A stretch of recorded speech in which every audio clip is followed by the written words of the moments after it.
mejor él no lo sabe, él no sabe esto. O sea, como diciendo que Biden es un estúpido, un ignorante, un desinformado. Perdón, yo así lo interpreto. Es que a lo mejor él no sabe esto. Esto fue una negociación que se hizo antes, hace 4 años, y no conoce posiblemente los pormenores.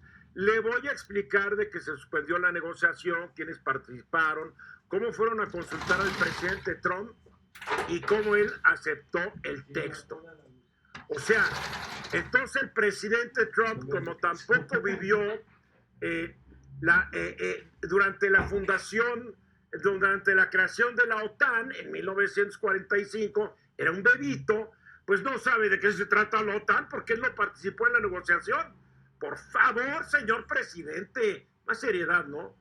A ver, mi querida Lila B, desde Washington, digo, esto va a quedar en las anécdotas chistosas de esta administración. Presumir o querer pretender que el presidente Biden no está archiinformado de lo que se negoció, pues tal vez nomás para tratar de convencer a sus bases, ¿no?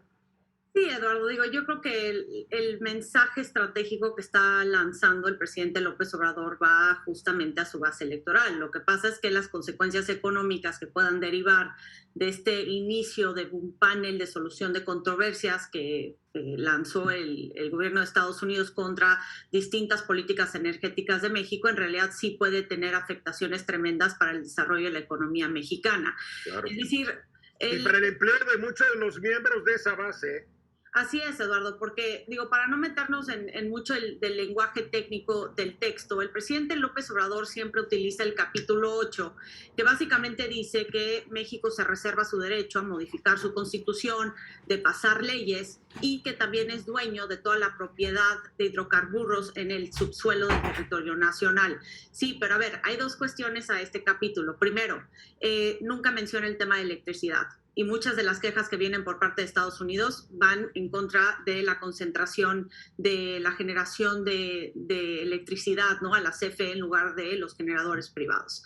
Y por otro lado, en el preámbulo del acuerdo, que si bien dice el presidente López Obrador que no conoce bien Biden el TEMEC, creo que el presidente mexicano no entiende bien lo que viene en el texto del tratado, porque en el preámbulo dice justamente que todas las partes sí se reservan su derecho de regular, de establecer prioridades legislativas, reglamentarias, siempre y cuando estén de conformidad con los derechos y obligaciones del acuerdo. Claro. Es decir, claro, México puede cambiar su constitución, puede aprobar leyes, por supuesto, siempre y cuando no vayan a violar el Tratado de Libre Comercio, que es lo y el tratado establece que tiene que haber igualdad de condiciones para que empresas privadas, nacionales y extranjeras puedan competir contra Pemex y la Comisión Federal. También compromete a todos los países a bajar el contenido de azufre en el diésel dentro de cierto tiempo. O sea, está escrito.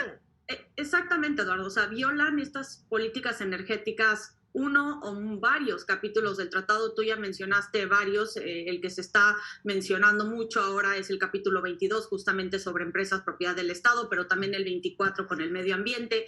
El artículo 31 o el capítulo 31 del tratado es el que delinea, ¿no?, el procedimiento de estos paneles y cómo se lleva a cabo la suspensión de beneficios, así se le dice en el tratado, de lo que puede ocurrir a las exportaciones mexicanas. Dice que una parte que está dañada, es decir, en este caso Estados Unidos, puede suspender beneficios en el mismo sector que fue dañado en la parte que está demandando. Es decir, en este sentido podría poner represalias a los intereses mexicanos en el sector energético de Estados Unidos, pero si determina Estados Unidos, así lo dice el texto, que no es eficiente o no es equivalente el daño al mismo sector, se le puede imponer aranceles o represalias a otro sector. Es decir, aquí es donde realmente puede enfrentar consecuencias graves México, porque Estados Unidos le puede poner aranceles a exportaciones mexicanas del sector agrícola, que se puede traducir en una pérdida de empleos mexicanos, un declive en la producción económica de México,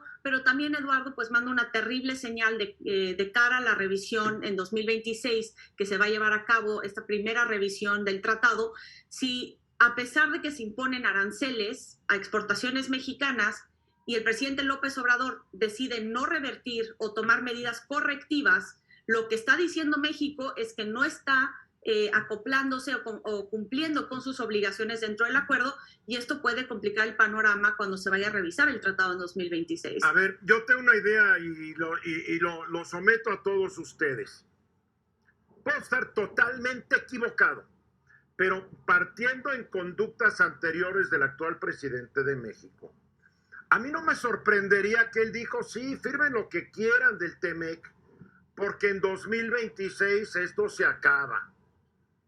O sea, el presidente no ha demostrado ser un gran promotor del comercio internacional. Lo dice, lo platica y lo habla, pero no hemos visto que en la acción haga mucho al respecto. No ha habido, bueno, ha habido acciones que van en contra de todo lo que es el intercambio comercial entre estos países, ¿no? Entonces, capaz de que el presidente nunca le interesó el TEMEC, pero para no tener problemas rumbo a la toma de poder el 1 de diciembre de 2018, pues dijo, hagan lo que quieran. ¿Estoy muy descabellado o no?